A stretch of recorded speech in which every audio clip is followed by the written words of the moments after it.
The last in town. Maddie stood at the bow of the caravan as its solar sails retracted and the momentum carried the enormous vehicle the rest of the way into town. She ran along the rail and cheered as the wheels that were as tall as her father rolled within an inch of the wooden sign that read, "Welcome to Hazelmore." She bounced in place, then ran from side to side to look at all of the buildings as the vehicle slowed more and more. The caravan finally came to a gentle stop in front of a tavern. Hanging high over the double doors was a bronze sign, now fully green and leaving no hint of its original color, introducing the establishment as the Proud Nugget. Mattie giggled at the name. She ran across the deck, climbed down the first 2 steps, then leapt down to skip the rest of the distance. "Did I hit it?" her dad asked as she entered. It was so close this time. The closest yet. Like this far. She held up her hands to demonstrate. "Ah, I'll get it next time," he said, laughing. He scooped her up and carried her to the door that led below. "Honey, you coming?" he yelled down into the depths of the ship. "Come on," Maddie yelled with him. After 10 days of driving with nothing to see but desert and the occasional Butte archipelago and nothing to do except torment or be tormented by her little brothers, Maddie couldn't sit still any longer. "Can we go without her?" she asked. "You can go explore a little, but stay close. Remember what to tell the officials?" She was already running for the door and kept moving while yelling, "We sell farts in a jar." She was out of the door and couldn't hear her father's response over her own laughter. She held a hand on each side of the 10-foot ladder that led from the deck to the ground, wrapped her feet on each side, and slid down in one slick motion. It was unusual that no one had greeted them yet, but not the first time. In heat like this, it is sometimes all a person can do to keep from melting, Maddie's mom said one time when Maddie asked why everyone was moving so slowly. Maddie spotted the bookstore across the street and sprinted to it. Her mind ran wild with wonder about what sort of new books she might find. She loved anything set in a forest. How wonderful it would be to see real, living trees to climb and lush forest moss to roll in. She tried the door but found it locked. No matter. Sometimes the bartering process took hours. Surely the bookstore would open before they left town. Maddie then ran to the tavern, exploded through the double doors, and skidded to a halt. Her scream brought her dad running in a panic. He scooped her up and covered her eyes, but it was too late to block the permanent imprint of the image she had seen. As her dad carried her back up onto the boat, they were bombarded by questions from Maddie's mom. "Is she okay? What happened? Is she hurt?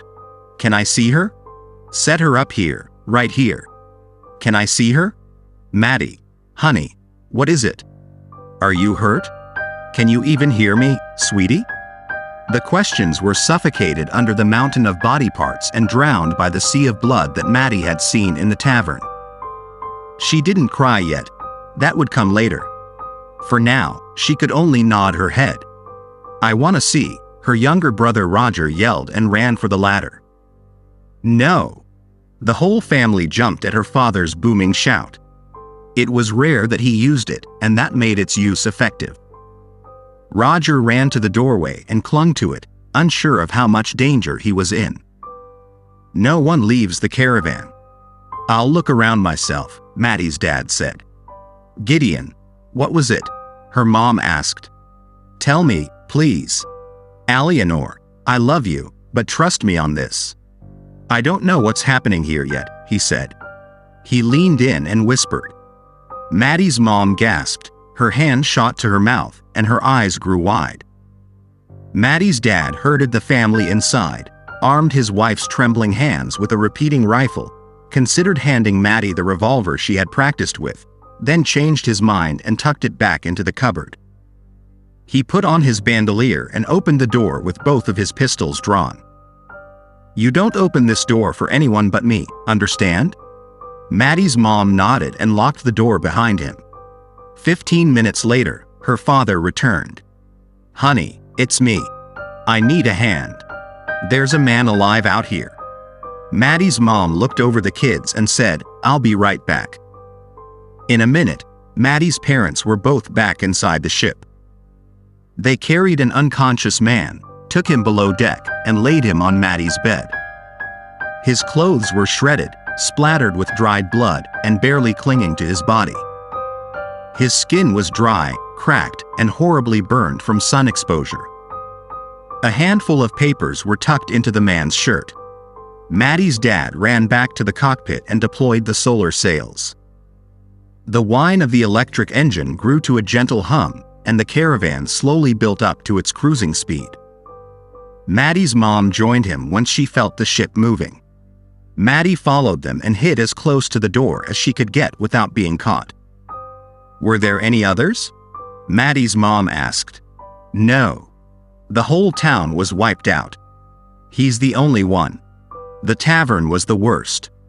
It looked like they packed in there as a last line of defense against something. I've never seen anything like it. Poor Maddie. She's too young to have seen that. So am I. Was it recent? Do you think whatever did it is still out there? It had to have been some time in the last few days. I can't tell for sure. God, I hope we never find out what did this." "Aren't you turning around?" Maddie's mom asked. "The map says the next town is 12 days away. It was 10 here from Gloomrest. I don't know if he will survive that long.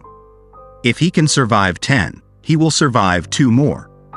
Don't tell the kids, but I'll be surprised if he lasts until the end of the week. He was lying out in the sun for who knows how long. He probably fled from the tavern and what happened inside there. With burns like that, I doubt he will ever recover." Maddie tiptoed back down to her bedroom. She checked again to make sure her parents weren't watching, then slowly crept up to the bed. Moving an inch per second, she slipped the papers out of the man's shirt and ran to the storeroom at the back of the ship. She stashed the papers behind a crate and returned to her family. That night, Maddie was to share her parents' bed. They fell asleep soon after the sun sank below the horizon, and the caravan drifted to the place where it would rest until the sun rose and renewed its solar power. Maddie snuck out of bed shortly after that. She peeked into the room that her brothers shared and saw that they were sleeping, then snuck further back into the depths of the ship to the storeroom. Once inside, she turned on the light and began reading the papers she had taken from the unconscious man. If you're reading this and I'm still alive, there may still be time to save yourself. Drop these papers and run. Drop all the business you were doing and flee. Trust me when I say there is no prize worth the cost you will pay if you linger near me while I still draw breath. If instead, I have finally found the end of my curse and am securely tucked away in the fiery pits below for the crimes I have committed, then it may be safe to read this note and discover what has transpired here. It began with me, standing alone under one of the countless islands that pock our desert world, watching my ship sail away without me. I was the victim of a mutiny, one that I admit I deserved. I wasn't a terrible captain. I navigated the sands with skills that rivaled any navigation system. I had an eye for picking out lucrative targets, and I paid my men handsomely. But I did not pay them enough. They discovered that I had been skimming a bit off the top, taking too large a share before splitting the rest with them, and they figured they would be better off without me. It was perfectly reasonable, and so was the punishment. I knew the routes well, so I knew the hopelessness of my situation. No one would be coming within a day's travel of my location. Even with the islands providing shade, even moving purely under the light of the moon, I could not hope to hop from one to another and make it back to civilization before I succumbed to the intensity of the elements. One thing I've learned during my travels is that there is no situation too dire to force a living creature to completely give up all of its basic survival instincts. And so I found myself circling my rocky island, always keeping it between me and the sun. I spent most of my time chasing the desert lizards, hoping desperately to catch one and have some brief relief from the thirst that had become my sole point of attention. It was during one of these chases that I stumbled upon a loose rock that covered a small hole that led into the ground at an angle. With the little bit of strength I had left, I rolled the rock to the side and slid into the tunnel it revealed. I can't be certain how far down it took me. By this point, I was nearly delirious from a lack of water and nutrition. But at some point, the tunnel widened enough for me to crawl on my knees and eventually stand. At the bottom, I found an open area 20 feet across, lit by strange glowing fungi along the walls. On the far side was a small stream that came up from under one rock and went back underground at the opposite wall. I staggered to the stream and collapsed into it. I drank the cool water until my lungs screamed for air, then lifted my head, gasped a breath, and drank again. When I was so full that I feared my stomach might reject it and make me worse off, I finally rolled over and fell asleep. When I next awoke, I was lying in a bed with the evening sun patting its last rays across my brow from a window nearby. I tried to sit up but lacked the strength to do so. A kind and gentle nurse greeted me and told me how a caravan had discovered me on the route between Gloomrest and Hazelmoor and brought me along with them. I was surprised, since by my calculations the closest point of the route to the underground stream was no less than 3 days' travel, but I set aside my disbelief in favor of gratitude for having escaped my certain doom. The true terror, which you have obviously now seen if you have found me, began that night once the sun set. A terrible beast stalked the town, tore through the wooden door of a house in the town, and fed upon the family living within. The next night, it happened again. I had, and still have, no memory of any of the events any stronger than a feeling of déjà vu when I, along with the other townsfolk, heard the news each morning. Sheriff Cadwell, though short on resources and manpower, was armed with sharp wits and noted, of course, that the murders began on the precise night after 2 caravans, one of which carried me, had arrived in their previously peaceful town. The sheriff took no chances and locked the passengers of both caravans in jail cells that night. I, still barely able to walk, was the only person who was overlooked. That night, 2 whole families fell to the hunger of the monster that stalked the small town. Against my nurse's protests that it might prove fatal to me, the wise sheriff was forced to lock me behind bars. He assigned multiple armed guards to the duty of watching over me and rounded up as many of the locals as he could to station themselves inside the tavern, hoping that the well-armed population would be a suitable defense while all grouped together and expecting an attack. Their 6 shooters and rifles proved futile. The next morning, I found myself lying in the tavern among many others, yet I was the only one left alive. I took a crutch from a deceased elderly man next to me and used it to limp through the town, desperate to find some other survivors. Having found no living soul, I then began my search for an explanation. I returned to the jail cell and found it in utter ruin. The iron bars had held, but the wooden wall that they were built into had not. Whatever had escaped had no difficulty turning the aged pine boards into splinters in its escape. I realized then what you now have no doubt guessed. That it was I who was the monster.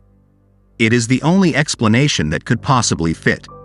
As unlikely, even mystically impossible, as it sounds, I had been transforming in the moonlight into a terrible, hulking, bloodthirsty, ravenous monster. I know that, as an outlaw, I have not led a holy life. Yet even my crimes had limits. I had never harmed women or children, nor had I ever taken the life of a man who could be safely spared. The repulsion that set in on the realization of what I had done was overwhelming. I immediately attempted to commit suicide but was alive again the next morning, the wounds reduced from fatal to merely critical. Worse still, I awoke back in the tavern, having apparently devoured some of my previous victims in order to recuperate. I will attempt now to flee the town, in hopes that I will make it far enough away so that the beast will be unable to return and feed before sunrise and will finally lose its strength and starve out its carnage. I hope, for the sake of all people, that I am never around any of them again. Yours in repentance, Victor. Maddie's hands shook as she attempted to fold the notes. If what it said was true, her family had to be warned immediately. She ran to the storeroom door and slid it open. Then, three things happened simultaneously.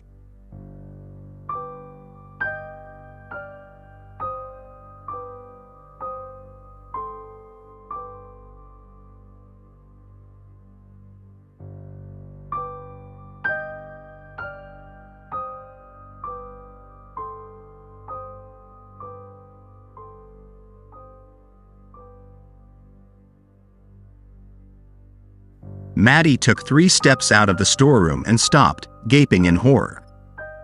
Her father stepped out of his bedroom, 20 feet away. And between them, 2 enormous black hands with nails like railway spikes came out of Maddie's bedroom door. Slowly, the hallway filled with a dark, vaguely humanoid figure. It was too tall to stand fully erect in the 8-foot-tall hallway. Enormous, black, leathery wings stretched from the cockpit stairs to within a foot of her. Its yellow eyes locked in on Maddie, and its bear-like maw dripped fresh blood on the grated floor. Maddie saw the realization of the situation roll down her father's face, from his wrinkled forehead to his wide eyes to his screaming mouth, telling her to run. As the demon turned toward Maddie, her father ran and leapt onto its back. Her father's sacrifice bought her time, but not much. His last scream was over before Maddie could get across the storeroom. She grabbed the handle to the hatch in the floor and turned as the thuds of the creature's steps grew closer to the door. She tumbled headfirst through the hatch to the engine bay, just in time to dodge the swipe of its giant hand. Maddie landed hard on her head and arms. A long arm reached into the hole. Maddie tried to dart past the flailing hand and bumped into it. The 8-inch claws clanged against metal as they whipped around to grab her. She rolled under it and crowded further behind the jungle of iron.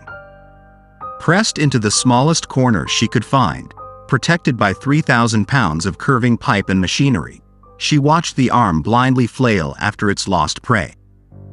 Each swipe threw small shavings of metal, but there was too much between them. The creature left. Maddie's sobbing covered the sound of the beast feeding. It returned several times throughout the night, throwing its long arm down into the engine bay, hoping that Maddie had ventured out of her hiding spot. Somehow, despite the terror and grief, Maddie fell asleep. The next morning, Maddie was awoken by the ship as its solar sails extended and its engines hummed back to life. In 12 days, unless someone intervened, the ship's navigation system would bring Maddie and the monster to the next town.